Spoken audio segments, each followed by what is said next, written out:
The Board of Education acknowledges that we are in the traditional territories of the Comox First Nation.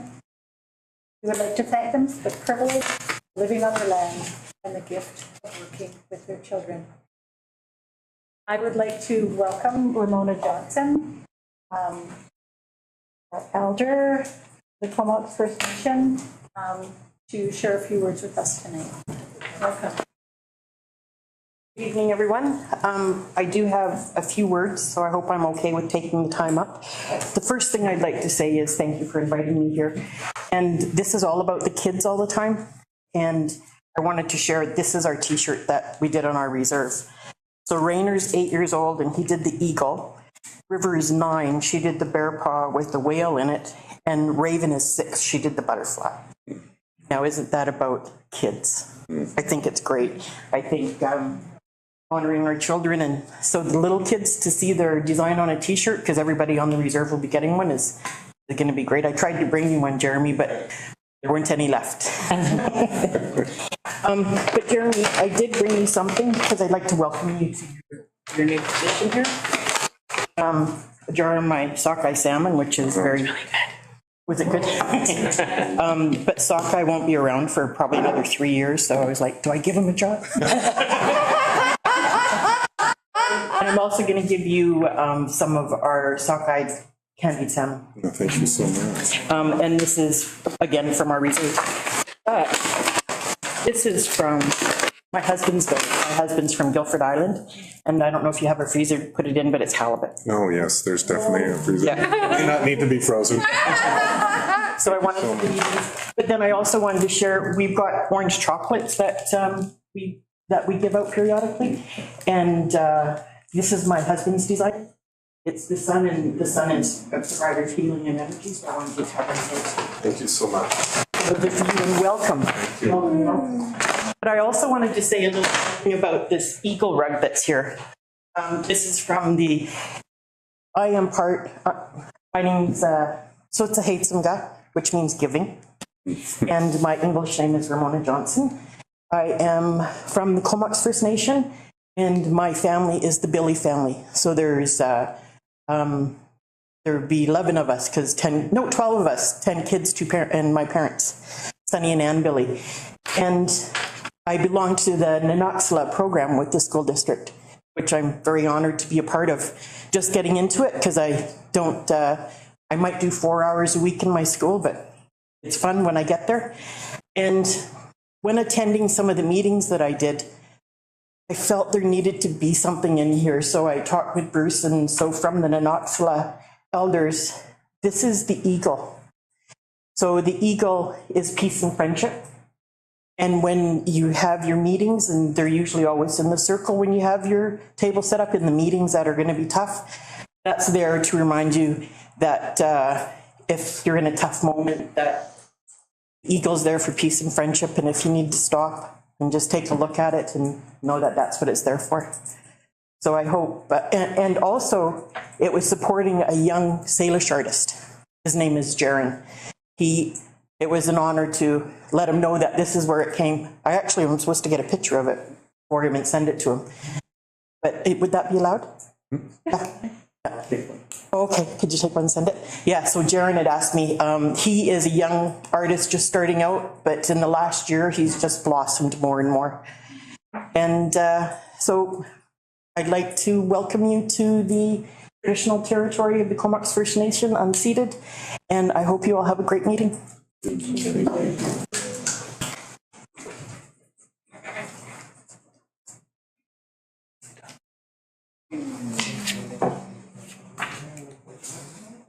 That much more time.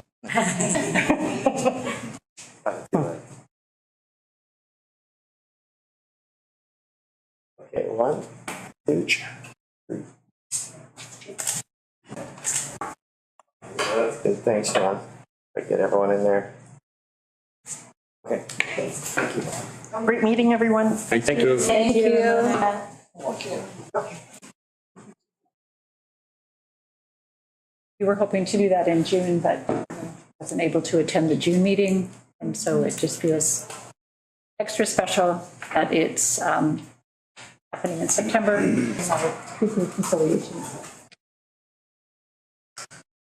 Right, so moving on into the agenda, I'm looking for a trustee to adoption of the agenda. Katie? The seconder? Trustee Mesa? All those in favor?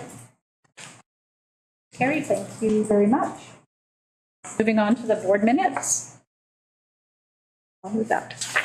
You're on a roll, Trustee Caton. You're moving the minutes of adoption of June 27, 2023, correct review of public board meeting minutes. Trustee Holdinger is seconding. Any discussion on the minutes? Seeing none, all those in favor? Down, that's carried. Thank you very much. We have nothing to share in terms of unfinished business. Next, we're going to move to the record of in-camera meeting minutes. There are several. May 23rd, 2023, special in-camera meeting. May 30th, 2023, special in-camera meeting. June 14th, 2023, special in-camera meeting. June 23rd, 2023, special in-camera meeting. June 27th, 2023, regular in-camera meeting. August 29th, 2023, special in-camera meeting. And lastly, September 12th, 2023, closed committee of the whole.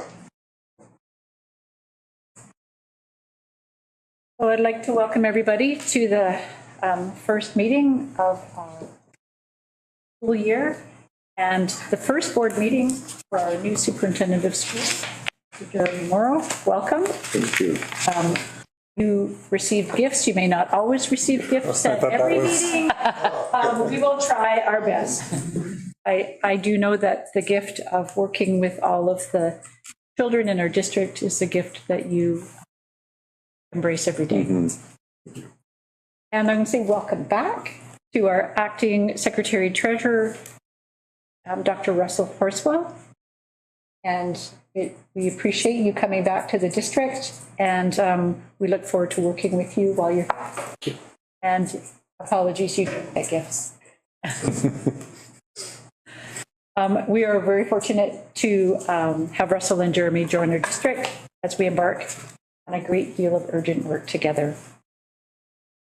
Just a couple of highlights. My full report is in your agenda package. We recently concluded our second Consent Awareness Week, held from September 18th to 22nd. And our schools provided a variety of engaging opportunities for our students. And I will shout out to our DPAC for the 2 online sessions that they arranged for the parents in our communities. Thank you very much for that. I would like to share, I would say with great privilege, the joint letter that the district sent out reaffirming our commitment to upholding the values of inclusivity, diversity, and the advancement of sexual orientation and gender identity. And I would like to move to our Truth and Reconciliation Week in the Comox Valley School District this week. Several years ago, the board passed a motion to educate and acknowledge not only for one day, but for the entire week. And now our week, which includes September 30th, and this week ends with September 30th, which has been recognized as the National Day for Truth and Reconciliation. Each of us must make a personal commitment to deepen our understanding of reconciliation, not just this week, but every week moving forward. And that's my report. We have a presentation, sorry. It's an early years update. And Lisa Peterson-Skeen, the district principal of early learning and childcare, is going to share her presentation with us. Yes, and actually I would like to introduce her as well, if that's right. Thank you. Yeah. Sure. So I'd like to introduce Lisa Peterson-Skeen to everyone. She started her district principalship in November, and it's a new role to us. As you know, in Comox Valley, we've been working on early learning for a long time, and with community, been collaborating for quite a while. We have great foundations around early learning initiatives. What's exciting is that now that Lisa has joined us, we've been able to expand, and our district is leading the way around a perspective of early years that really goes from 0 to 8 years old. And so we're also inviting in more primary teachers and trying to make that whole picture more seamless for our young learners and for welcoming families. So I'm just excited to introduce Lisa, and she's going to share some highlights from her work over the past almost year. Thank you, Vivian. Thank you for allowing me to present tonight. I'm really excited about sharing what has been happening over the last year. Early years is a true passion of mine. I've spent 20 years in this district as a teacher, and most of them teaching kindergarten. So it's like going back home and being with teachers and with community. So I think that. One of the expectations that the government placed on this new role is that we maintain a focus on high quality early learning and childcare experiences, and also grow strong working relationships. Along with that, one of the focuses, as Vivian suggested, is around play pedagogy and really taking what the early years, which used to be 0 to 5, and growing it to 0 to 8, and making it seamless for our children right throughout the whole community up until late primary. So I'm just going to share with you, I could probably talk for 4 hours, but I'm going to spare you. So I've just picked out some key focus areas that I've been working on. One of the first things that I was tasked to do from the ministry is to do an environmental scan on school grounds. So what is happening on our school grounds around early learning? So there was 3 focuses for that. There was licensed programs on school grounds. So that is childcare before and after school care. Unlicensed programs on school grounds, which is like Strong Starts. And then what is happening in our community. And at the same time, I also did my own scan with our Strong Start to grade 3 teachers and our principals and vice principals of what they felt was happening in the early years, what were their strengths and what were areas of growth. So for the licensed programs on school grounds, these are them. So it's really excited. I think we're really leading a lot of districts, and we already have a lot of childcare on school grounds, which many of them didn't. So we're ahead of that game. So we currently have 15 school sites that have childcare and early learning programs. 12 of our 15 elementary sites offer before and after school care. 6 sites run childcare programs. That's Vanier, Huben, Cumberland, Denman, and Hornby. And 1 site, which is Courtneyall, offers a preschool program. Builds are currently happening at Arden and Glacier View, and they will be the same building that is out at Cumberland, which has just opened in September. Provincially, we're seeing the biggest need for infant and toddlers, so up to 36 months, and before and after school care. That was just spoken at a meeting that I went to today. So, and we see that, of course, in the Valley. So our unlicensed programs on school grounds is our Strong Starts, and they are amazing. They are really busy. On average throughout the year, they see 600 adults and children, which is just a huge amount, which is really exciting. They do 4 days in programs for the full-time programs and 1 day out in the community. So that's an initiative that started during COVID and has continued. And I think we're one of the few districts where our Strong Start facilitators come together with community and each week go to a different site and do place-based learning, and really just spend time together, which is really beneficial. And our Strong Start facilitators love that connection, because most often they're working alone and they don't get that connection. So we have the 4 programs at Queenish, Cumberland, Cornell, and Brooklyn that are full-time. And then we have what is called outreach programs. So currently we have 2 days a week that will be happening at Royston Elementary and 1 day at Miracle Beach.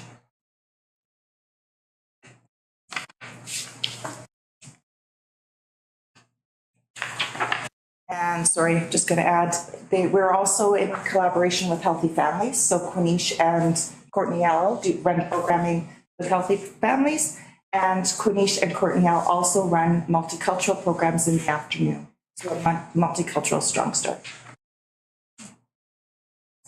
Community partnerships.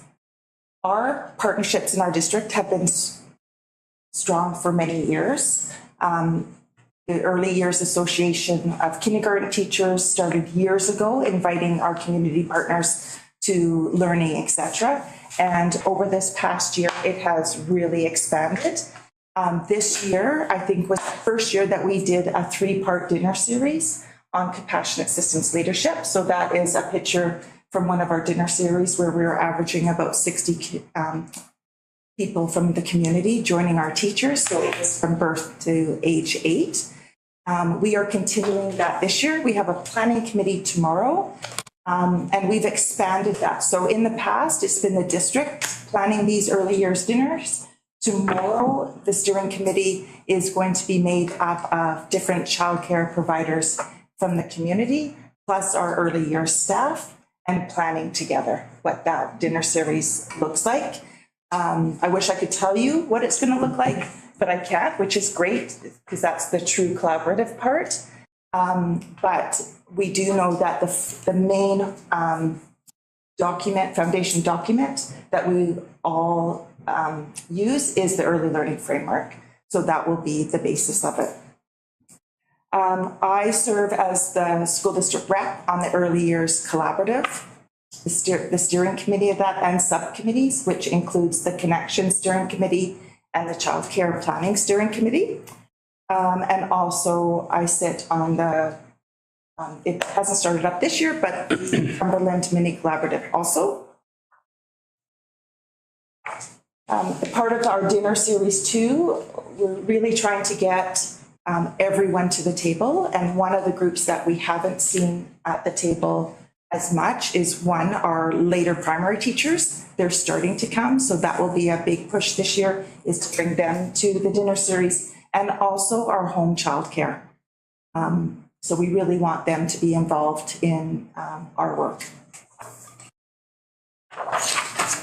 The other things that we do community-wise is we are part of the Island Early Years Network. So we are planning an early years conference in Nanaimo for the October 20th day. That's open up to all communities, ECEs up to 3 teachers. And we also support the collaborative is also planning an early years conference in February. And so we help support that as well.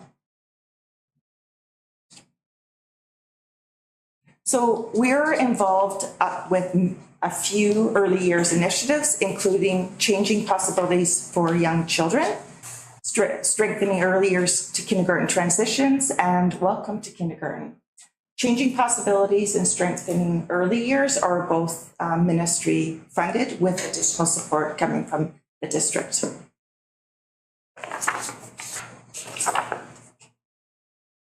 Our Changing Possibilities group has always been led by a district or by a provincial facilitator. Last year, we decided that Jackie Anderson, who's our lead early years teacher, and myself, we're going to take over that facilitation and move it from just early years before and kindergarten up until grade 3. We're one of the few districts that has included up to grade 3 teachers in the data that was released this year.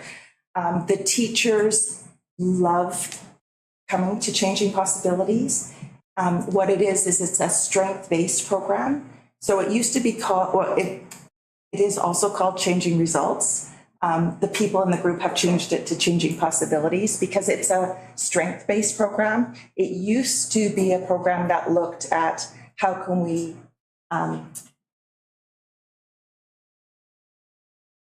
make the child better and what do they need. And now what we do is we find a wonder child. What are their strengths and what can we learn from them in order to spread that to everybody else? So a lot of time is spent teachers interacting with students, asking questions and that sort of thing. And we're starting that next week. So we're really excited for that. And it includes Huban Park School, Brooklyn, Quinish, Royston, and Arden. There's 19 teachers, 4 ECEs, 3 Strong Start, and 1 the 4 ECEs include 3 Strong Start and 1 community childcare. We'd like to have more childcare on. The issue is around staffing because they can't release their staff due to absences, etc. They receive 2 full-day release days, which are partially provincial days, and then 4 half-days that we get together and do our work. And they submit their inquiries into the ministry and then does a report. So there's quite a commitment for them to take part in this.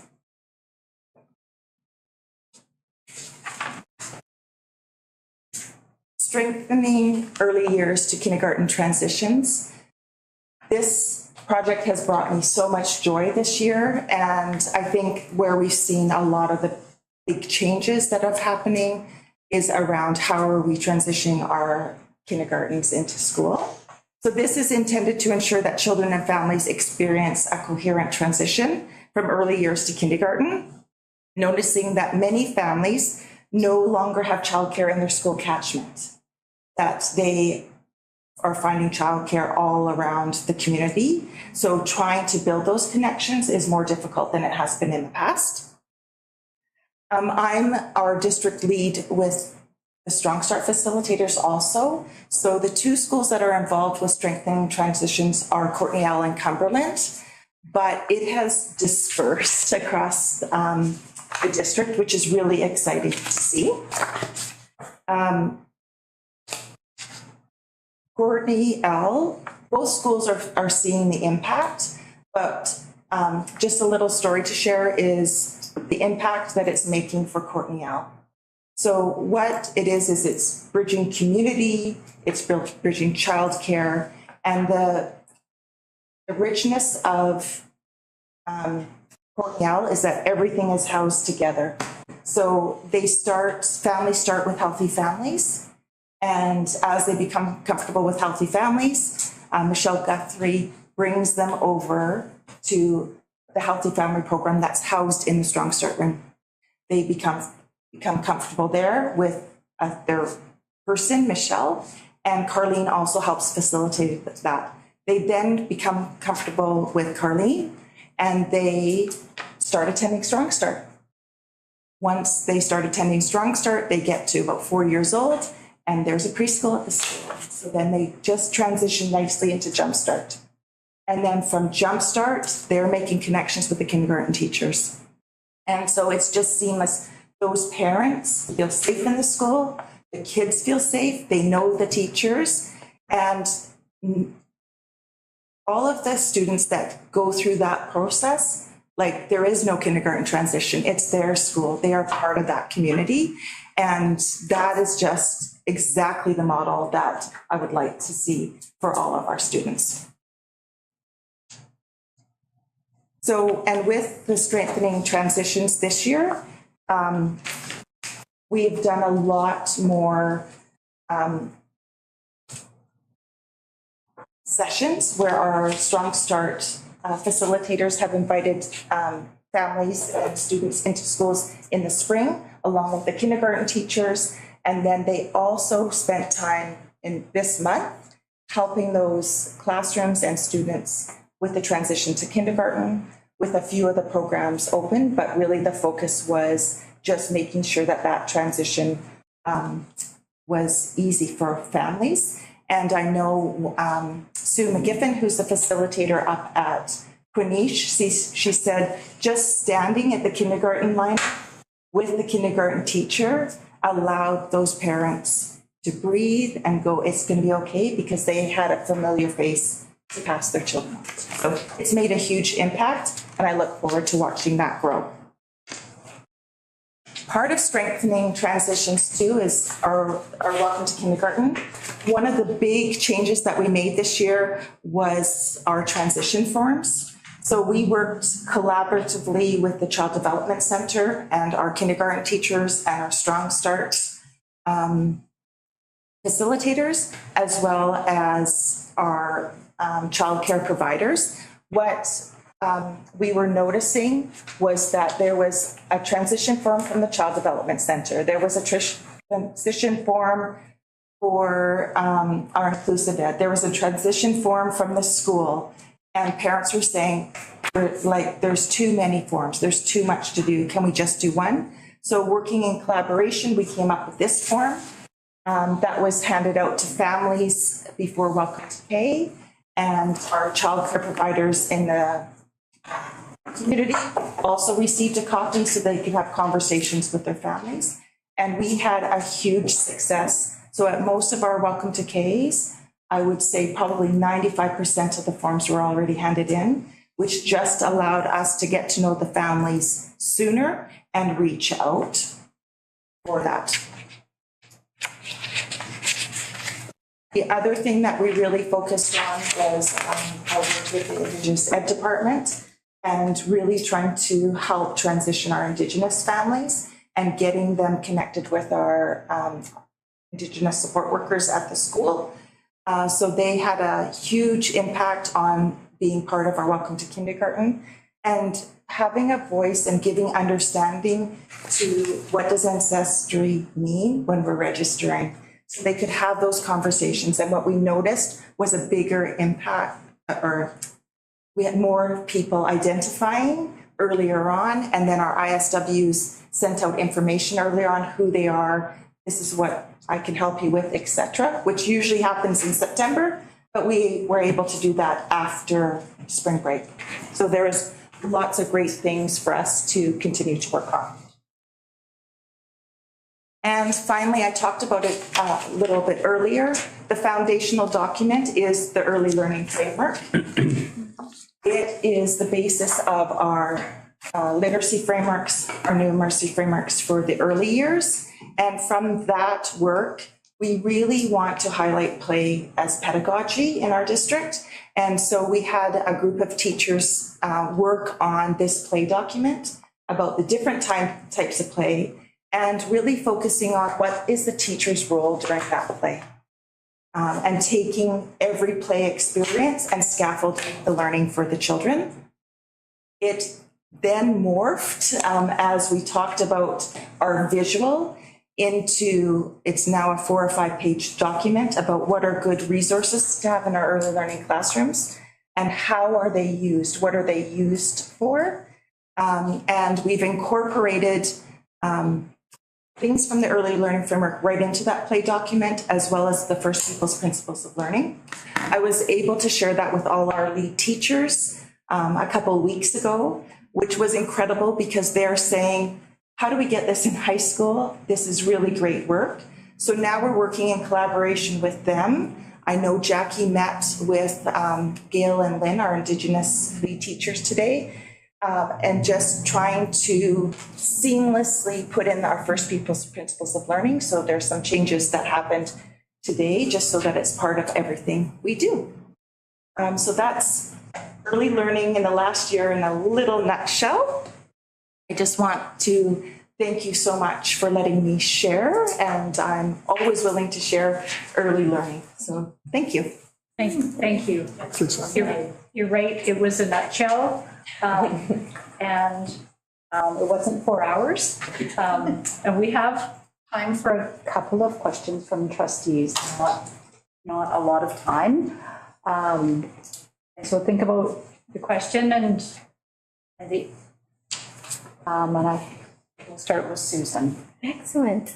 Well, my question is, are you connected with Clever Raven and Aboriginal Head Start, and are they attending your Comox Valley Early Years Collaborative? So I'm not personally connected to them, but they are attending the collaborative. Yes. And they're a huge part of our strengthening transitions Yes. at Courtney L. At Courtney. So Carlene does a lot with them. She has them over for gym time, and afternoons they come and have a snack, usually in the spring, and out in the garden. So I'm connected to them through that. Thank you. Thank you. I've trustee Clayton and then trustee McConnell. So thank you for the presentation. I remember years ago when this started, and I'm so pleased to continue. I guess the question I have is, I know there was some concerns and some issues regarding families, whether it's language, cultural, or social economic barriers, and others being able to attend Strong Start. I'm wondering, the school district, are you still reaching out to those families, and how are we connecting with those families that may want to have students, children attend and themselves attend, but are facing some barriers? I was wondering what we're doing to support those families, because I know that is a difficult need for some of them to actually get from their home to the facility to participate. One of the things that one of our Strong Start facilitators also works at the Immigrant Welcome Center. So she has that connection, and we saw the issue around the transportation, etc. So that's why last year we started another group. So Carlene has her group at Courtney L, and we started another group at Peniche, which has seemed to help with the barriers of travel, etc. So it gained popularity as the year went on. Thank you. Thank you, Lisa. I just have two comments. I wanted to commend the whole team on the transition document process. I felt from a perspective worked incredibly well this year, and particularly from families, I heard some real relief to not have to have those conversations that are strength-based, but also have a vulnerability piece to them multiple times to multiple different persons. So I commend you on that. And I always love hearing any comments about release, the acknowledgement of the challenge in releasing community members in this field, because it can be challenging. So happy to see the collaborative working with you and really, like you said, bridging some of those gaps. So thank you. That's all. Are there any other trustees that have a question?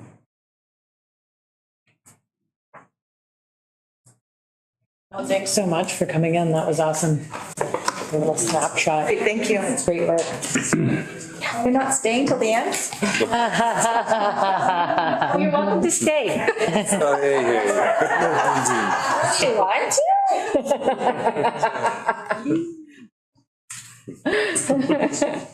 Thank you. Really hard to not want to hear more, and not want to have a discussion all night when we learn about things like this. So next is an information piece. The next open committee of the whole meeting is October 10th at 4:30. The topic is our strategic plan renewal process. And the next part of the agenda is what you've all been waiting for. It is, we're moving on to strategic direction and our superintendent of schools' first report. Yeah, well, thank you so much. It's such an honor and a privilege to be here. What a beautiful way to start my very first public board meeting in 71 with Elder Ramona Johnson reminding us of peace and friendship at the center of her decision making, of course, students alongside that. So just grateful for that. And I asked a question 5 years ago in private that I would like to answer tonight in public. And the question I asked was with other superintendents who had had a lot more experience than I. And I had first become superintendent and was wrestling with the responsibilities, actually, particularly after a introduction session it was literally a slideshow titled 30 Things Not to Do as Superintendent. So after that inspirational meeting, I asked my colleagues if there was joy in the work. And they talked about responsibility, talked about the difficulty, but I just want to answer it this way. This morning, I started my day at Aspen Elementary School in a grade 1 classroom, sitting on the carpet in a circle, sharing our feelings. I was crisscrossed applesauce and I had my hands hugging. And just to sit there with those students, to be able to listen to how excited they were as new learners about the learning process. They were excited about the fact that the teacher that morning had taken some of the sunflowers that were in the school garden, and I guess with all the wind had kind of tipped over, and had put them on their tables. There's these 4 centers with these 4 huge sunflowers. And so you can imagine the excitement in the grade 1 classroom with a stink bug who had managed to insert himself into the sunflower and then revealed himself just before carpet time. But just listening to those students as they explored with magnifying glasses with each other, we all, different readiness, we sampled the sunflowers. And when I left the principal, because I was going to another school visit, actually gave me some dental floss. So I really went for it. I had been told that you could just chew the sunflower without cracking it. And yes, you can. But and so I would just say there's so much joy. And I think that the fact that decisions are made in this room that fundamentally impact outcomes for kids. And so it is a joy and privilege to be able to share in that work. I did want to say that we started on the carpet, but because it was crisscrossed applesauce, we actually had to move off the carpet to make room for everybody because I took up like 4 or 5 grade 1s space. So this morning it wasn't quite carpet time, but we were really close to the carpet. I do want to share that as a new member of this school community, that I've been so impressed by the dedication and commitment of the staff that I've had the opportunity to connect with. I have been visiting schools and have really enjoyed and appreciated the opportunity to make connections with the ISWs, our Indigenous support workers, teachers, and educational assistants. I'm so grateful for the warm welcome and the open doors that I've experienced in School District 71. I want to share that Comox Valley schools continue to grow and that we have approximately 240 students more at this time than we did at this time last year. And growth will continue to need to be a focus as we anticipate enrollment continuing to grow over the next 10 years.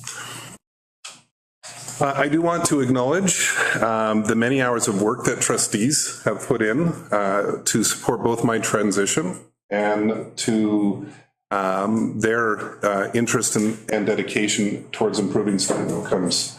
And what Chair Waite didn't share, which was that trustees spent 4 hours on Friday night and 8 hours on Saturday in this room doing some of the urgent work that you alluded to on behalf of students that we are responsible for. I want to share that despite the growth in our school district, very thankful that it's been such a smooth startup. And we really do need to give a special thank you to our operations and maintenance teams who converted classroom spaces right down to the day before school opened to create warm and welcoming classrooms. I'm also grateful to the educators for their warm welcome of all of their new students. It's been a smooth startup, but what a busy month. And Chair Waite referenced a few of the activities. On top of all the change and transition, moving more than 10,000 learners from summer to a new school year. Schools have had this month Terry Fox runs. They've supported Tour de Rock. They've participated in Consent Week. And this week we'll be participating and honoring activities supporting truth and reconciliation. I wanted to just take off a little bit of what Chair Waite had said. Last week, we had approximately 300 people walk past the board office in support of our students and staff who are part of the 2 SLGBTQIA+ community. I know that not everyone in that community and not everyone in our care was able to see the visual level of support for staff and students who have often felt marginalized and have been the target of intolerance. And I hope that they all know the amount of love and support that was shown for them last week. And I want those members of our community to know that you are seen, valued, supported, and cherished, and that we will continue to be relentless in pursuing safe and caring learning environments and working environments for all. This week, as our schools and community participate in various activities centered around truth and reconciliation, I want to acknowledge that we continue to have work to do to change the opportunity gaps that currently exist within our system. And while we highlight truth and reconciliation this week, I will echo Chair Waite's comments that it does not diminish the fact that we need to make this meaningful, that in order to make meaningful change, equity needs to be centered in every decision, every day. I have appreciated this past month in participating in the Indigenous Education Council meeting, as well as an afternoon connecting with our Indigenous education staff. We are so fortunate to have such a group of exemplary leaders supporting learners in this district. Can I just go for the verbal update with the strategic plan, which is that a separate? All right, I'm just rolling. I'm going to keep going. Yeah, I know that that will be the topic at the committee of the whole. But we will have, we are excited to be starting on behalf of the board, the consultation process for the next strategic plan, which will begin next month. There will be a public facing document that will be available soon that will outline the opportunities for feedback. And I want to just share too, the commitment on behalf of trustees to ensure that student voice centers heavily in the development of this strategic plan. And we are looking forward to engaging with community as the board sets direction for the next few years.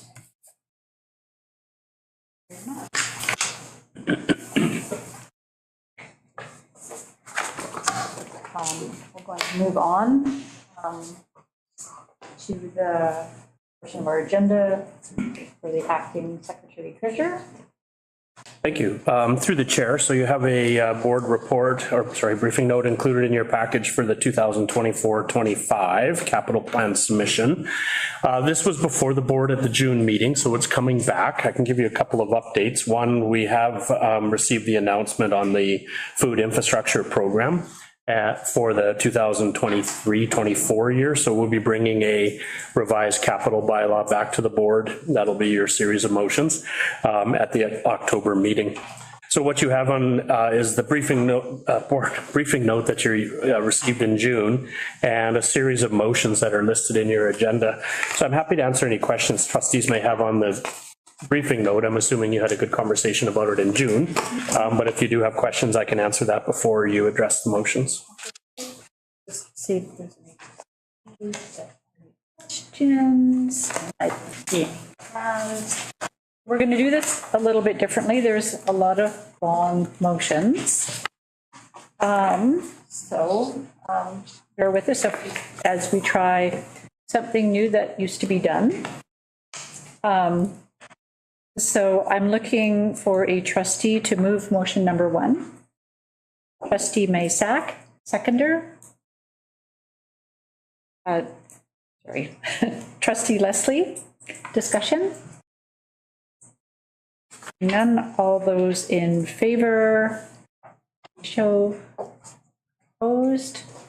Motion number 1 for our major capital programs for 24-25 has been carried. Next, motion number 2, Trustee Caton. Seconder, Trustee Maysack. Hang on, I got to get my pen going. Discussion? Seeing none, all those in favor? Opposed? The motion number 2 carries for our minor capital programs for the year 2024-2025. Motion number 3, Trustee Howe, seconder. Trustee Caton, or sorry, discussion. Those in favor? Opposed? That's carried. So carried is motion number 3, Building Envelope Program 2024-25. Did I forget something? No. Oh, you're just getting ready? Okay. All right. Motion number 4, moved by Trustee Leslie, seconded by Trustee Aldinger. Discussion? Seeing none, all those in favor? Opposed? Motion number 4 is carried for the school infrastructure program 2023-2024. Motion number 5, trustee Caton moves the motion, trustee Aldinger seconded. For seconds, that's probably better grammar. Any discussion? Being none, all those in favor? Opposed? Motion number 5, school food infrastructure program 2024-2025 is carried. All right. I don't know how that felt to everybody else, but it was way less time with all the information in front of us. Next, I'm going to move to the GP Vanier Childcare Facility briefing note. Yes, thank you. Through the chair. So you have a briefing note in your package, which is proposing a replacement of the childcare facility at GP Vanier in partnership with the Today and Tomorrow Learning Society. This would be an application for funding through the Ministry of Children and Family New Spaces funding. And the school district would partner with the society. So you have a recommendation in your package. Trustee Masak? I would like to recommend that the Board of Education, School District Number 71, Comox Valley, direct staff to complete MCFD grant application for childcare space at GP Vanier School in cooperation with the Today and Tomorrow Learning Society. Seconded by trustee Leslie. Are there any questions, trustees, on this? Really appreciated the history of the facility. It was really helpful to know, say what amazing work happened in the 80s for the students of our district, students of Vanier. I just think it's pretty amazing. I knew that I'd get somebody talking. Thank you.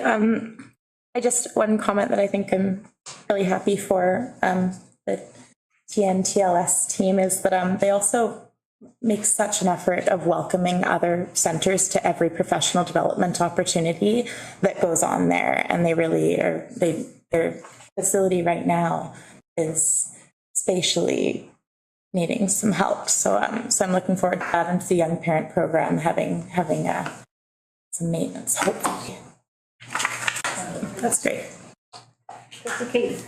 Just acknowledgement. I know that some of the students and their children that have benefited from the ability to attend school get their graduation while they've had daycare for their students. And we've had a couple of business entrepreneurs that have come and spoken to the board about the impact of having that there. It's been amazing, and I'm glad to see that's happening. I know when it first opened up, it was one of the first in the province where we supported young parents getting their graduation degree. And my granddaughter was a child of that center many moons ago, so I know the impact that it personally has had on our community, and I'm really glad to see that we're continuing that tradition and that the school is going for that. So thank you again, and for that support.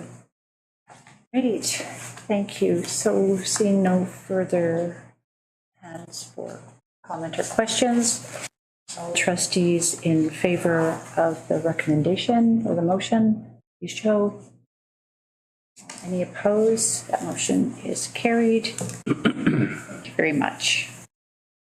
All right, over to Vice Chair Leslie. For retirements.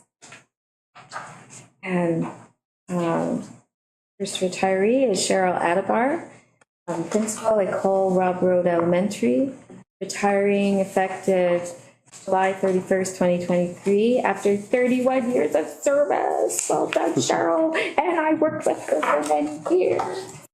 Okay.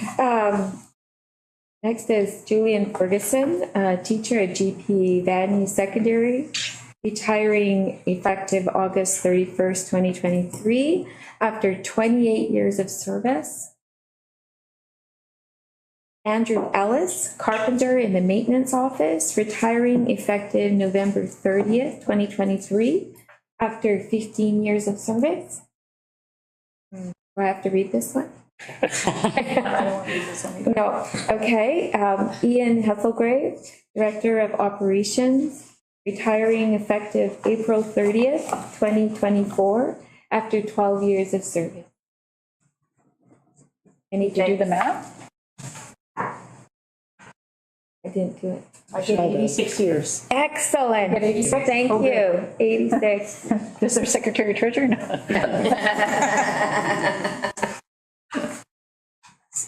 Thank you very much.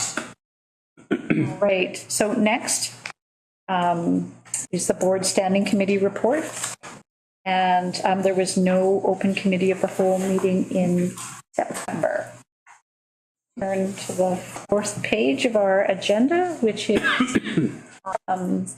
audit committee. And I turn it over to you, our acting secretary treasurer. Thank you. Through the chair. So we'll do a presentation on the June 30th, 2023 audited financial statements. So for the public's information, the board has had an opportunity through the audit committee process to meet with the auditor and the senior team to review the financial statements and the information that's being presented. So the meeting was on September 18th. You can see the highlights that was contained in the auditor's report, that there was no significant change to the audit plan that the finance committee would have spoke to in spring. They did not identify any significant risks of material misstatement on the financial information being presented. No significant accounting or practice changes from the prior year to the current year's reporting. And there were no issues noted in the audit to the audit committee, which is a presentation of a clean audit. There are three motions contained in your package. I've embedded them into the board report. So the first motion is to receive the audit committee report, which is the minutes in your package. And then the second motion in front of you pertains to the auditor's report itself. So we can address those motions and then I'll move into the financial statements. Thank you. So looking for trustee to move first recommendation. Trustee McCallum-Kane, seconded by trustee Maysack, that the Board of Education of School District Number 71, Comox Valley, receive the audit committee board report as presented.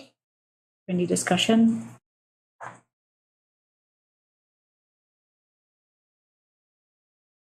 I always appreciate that it's a clean, is that the terminology? Clean report? That's a good one, yeah. Seeing no hands raised by the trustees, all those in favor? Any opposed? That's carried, thank you.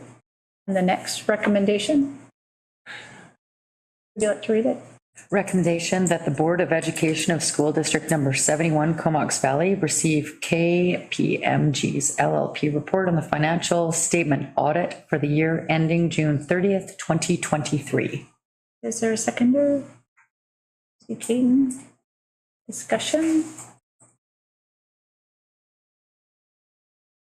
Seeing no discussion, all those in favor, please show. Down, okay. There's none opposed, so that's carried. Great, thank you. So we'll carry on now and present the audited financial statements. So the first fund that we'll look at pertains to the operating fund. So in this district, the revenues that are contained in the operating fund is $112.5 million. The expenses that were recorded were $107.3 million. So the surplus from operations this year prior to transfers to the capital fund was $5.2 million.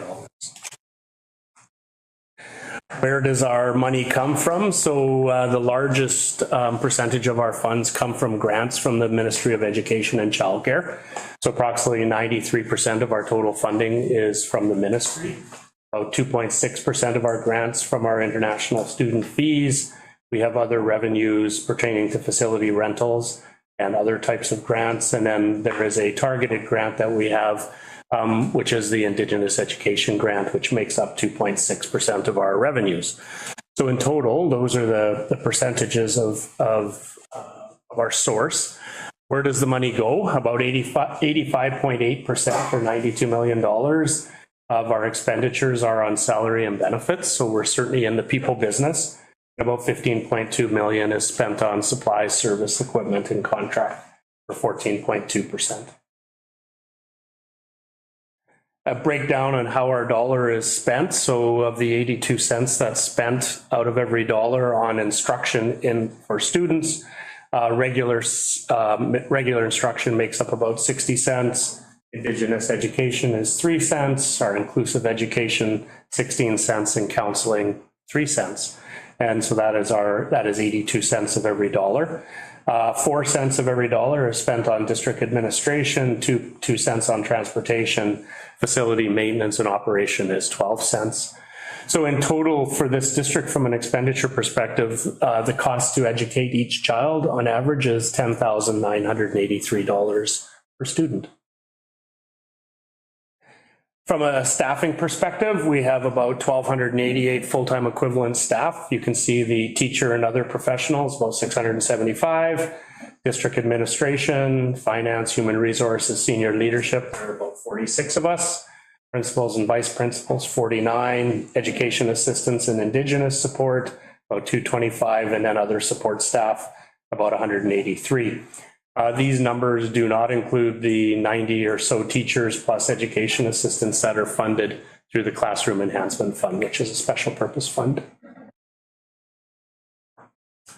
So to break out our district operating reserve, so the reserve is the funds that we had available to start the year, plus that current year surplus, less capital transfers. So we have a $5.95 million operating reserve at the end of the fiscal year. $3.8 million of that reserve has been internally restricted, which is leaving about $2.1 million unrestricted reserve. At the bottom, note 19 in your package, actually, on the financial, in the notes to the financial statement, give more detail. But there is about $970,000 that's being carried forward from one year to the next year. So this would represent funds that were provided in the prior year, were not spent at the end of June, and are simply being carried forward, so they're available in the subsequent year. So that's about $970,000. There's facility infrastructure funding and information technology reserves that are being carried forward as well. So these are funds that allow us to balance out the needs of our facility and technology over the years. So $2.1 million sounds like a lot of money. It's less than 2% of our total revenues. So from a guideline on how large an unrestricted surplus should be for a growing district, it would be somewhere in the 2 to 4%.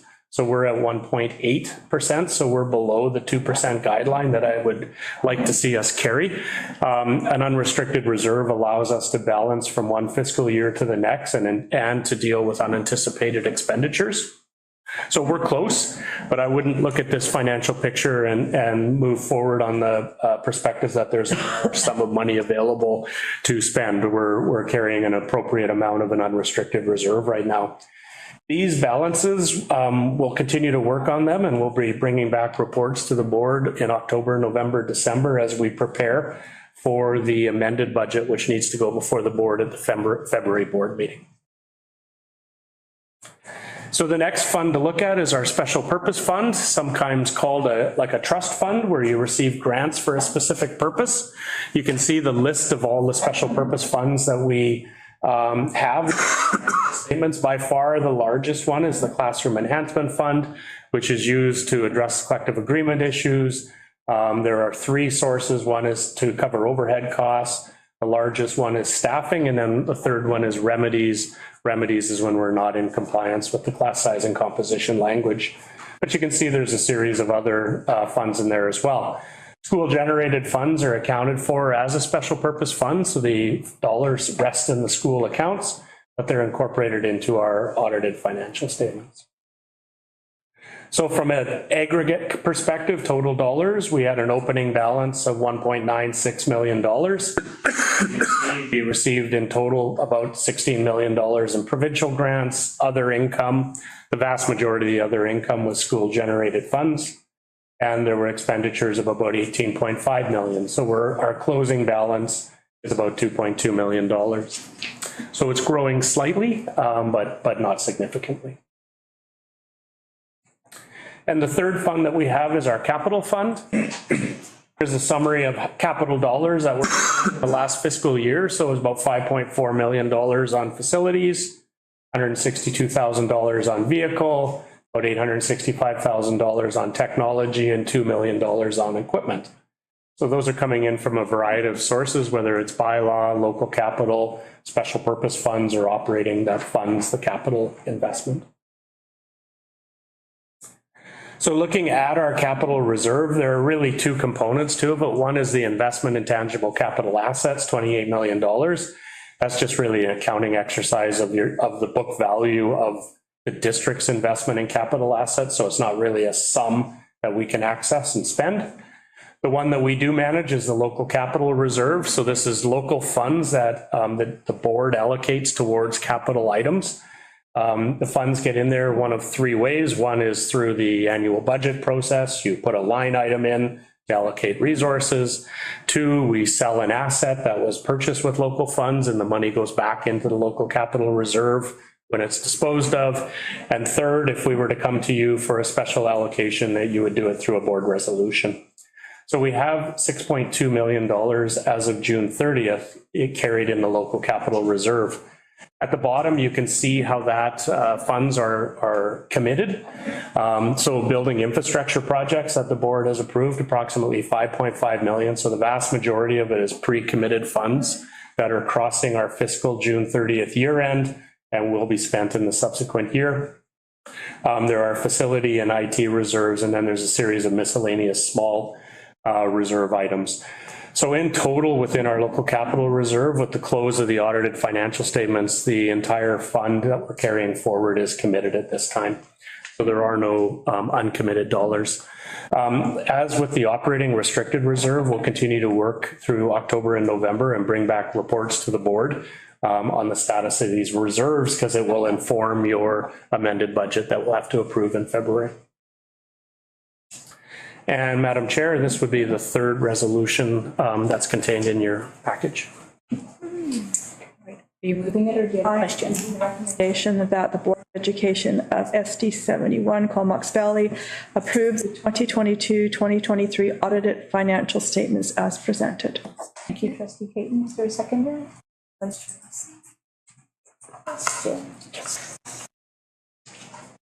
Thank you for making it understandable and readable and in a point form that is very clear and concise, and I do appreciate that, because sometimes the financial workings of the school district can be very confusing. I've been doing this for 17 years and I'm still trying to figure it all out. So thank you for your excellent presentation. It's an exciting presentation at the public meeting, so that's about the best I can. Just on the last slide there in the capital reserve, when you're talking about miscellaneous, what's an example? Like, you have to go into great detail, like what kinds of things? Yeah, it's in your package. I just want to see where the. It is on page 90. What number is that? Page 26 of the notes. Can you read your number? Yeah, I can't. I can't read. I think it's 80 or something like that. Page 26 of the notes. Are you talking 8891? Or, 88 risk is uncertain? Yeah, I'm not sure what's happened. I can't read the number on the bottom of my page. So let me answer that. Finance equipment, fine arts equipment, $11,000. Copiers and printers, $22,000. Classroom renovations, $72,000. That would make up the $104,000. Thank you for that. Yeah, please. Questions? Seeing none. There's a motion before you. All those trustees in favor? And opposed? That motion carries. Thank you. I want to thank there's been a lot of transition in our finance team over the past few months. And I want to thank everybody that worked to get us to this point and as they caught the ball and carried the process forward. I would say no small feat in the amount of transition that we had with our finance team. So thank you to everybody here and everybody who's not here tonight who did the hard work to have us not only have a clean audit, but to be able to have our financial statements done in time to be able to approve tonight. Yeah, and I think just add on that, if I may, to thank Brenda Hooker, the prior secretary treasurer as well. She was very helpful in the transition. Just so the board's aware, there's management representative letters as well as financial statements that need signing, and Brenda will be the one that's signing them on behalf of the board. She was the secretary treasurer on June 30th, and so thank her very much for her support and getting us to this stage as well. So thank you. All right, next, we're moving on to the board business section of our agenda. And we have one written report in our package. And Vice Chair Leslie, for you. Right, I'm just going to see a few highlights. The Indigenous Education Council met on September 14th, 2023. And it was really interesting to learn the responses that were given and recorded from one of the 4 gatherings that Indigenous Education has throughout the year. And this gathering was on June 26th.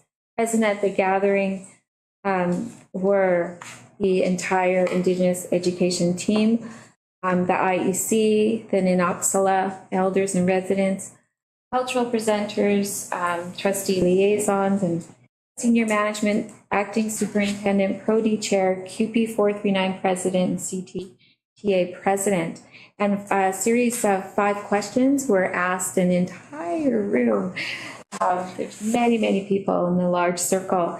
And so some of the responses to the questions are, I've just given, there were 4 pages of responses, so I gave you some to ponder. And it was lovely to attend the first gathering on September 20th of the 4 for this school calendar year, and to see everybody there. And our new superintendent, Jeremy Morrow, was there to start our school year in a good way. And I would like to end with the last highlight, which I'm so excited about, the local education agreement between the Comox First Nation and School District 71. The oversight committee has been established, and that will oversee all of the actionable items on the agreement throughout the year. And there's 4 check-in points throughout the year, which is wonderful to see. And it will only strengthen and deepen our relationship with our local Comox Nation. Thank you. Thank you. Katie? Okay. Thank you, Madam Chair. Just a procedural, and I think I have to our Secretary Treasurer to help me with this. I had hoped, and my intention was to bring forth this motion tonight. We've not voted on it, so it's not owned by the board unless someone moves and seconds it, and I'm actually going to pause it. And the reason I'm going to pause it is this: we have pause it, withdraw it. Withdraw? Pause, I'm going to say pause, withdraw.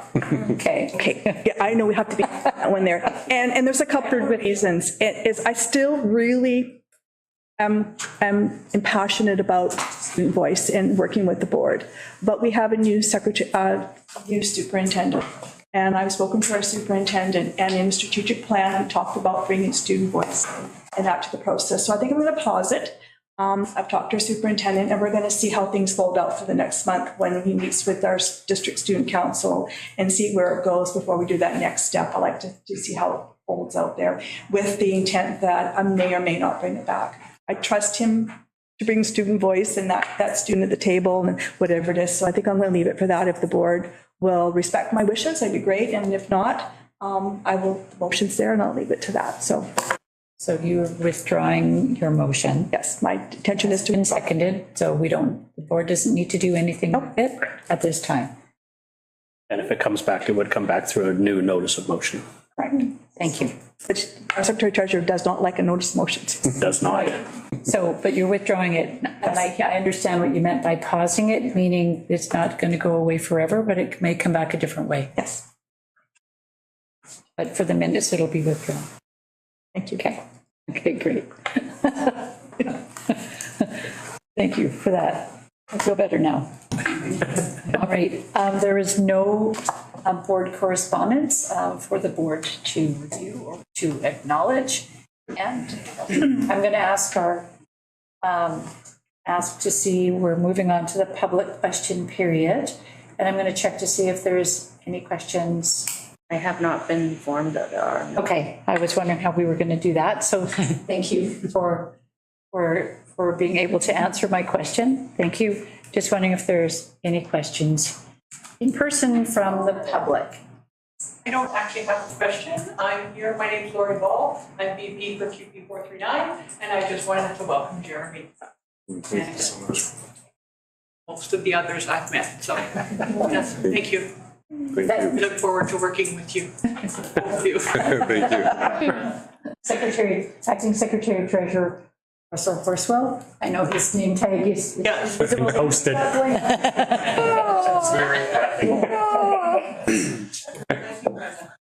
Thank you. Anybody else? Yes. Please state your question. Respectfully to the board, it is a question for acting secretary treasurer.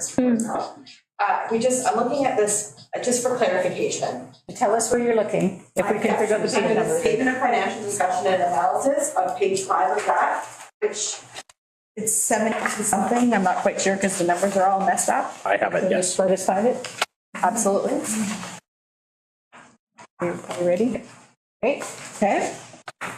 On the lower half of the page, it says deferred revenue. I'm wondering if you could just provide some clarification on the second point that's highlighted in blue that says scholarships and bursaries, balances administered by the district and amounts awarded but not yet claimed. It says June 30th, 2023, $771,917. Just two questions. The difference of numbers of June is just there was an increase of that balance, correct? Yes. And I would just like some clarification. These bursaries, are these bursaries that the district provides, or is this, if you could just expand on what that? Sure, there would be a number of bursaries. Many of them are donated by community members to a school district, and we hold funds. Funds are invested, so interest is allocated to it, so you can see the balances grow over time. So it's a consistent number. I think that's pretty close to what it was when I was here a long time ago. And then there'll be processes in place on awarding the scholarships. They can be awarded and not claimed as of June 30th.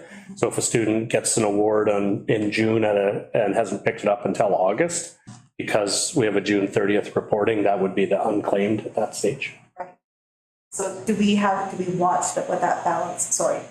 There is a series of funds within, scholarships and bursaries within there, that each one has to be managed based on how the funds were provided to the district. So they would have criteria and sometimes decision processes around it. How long can a bursary go unclaimed for?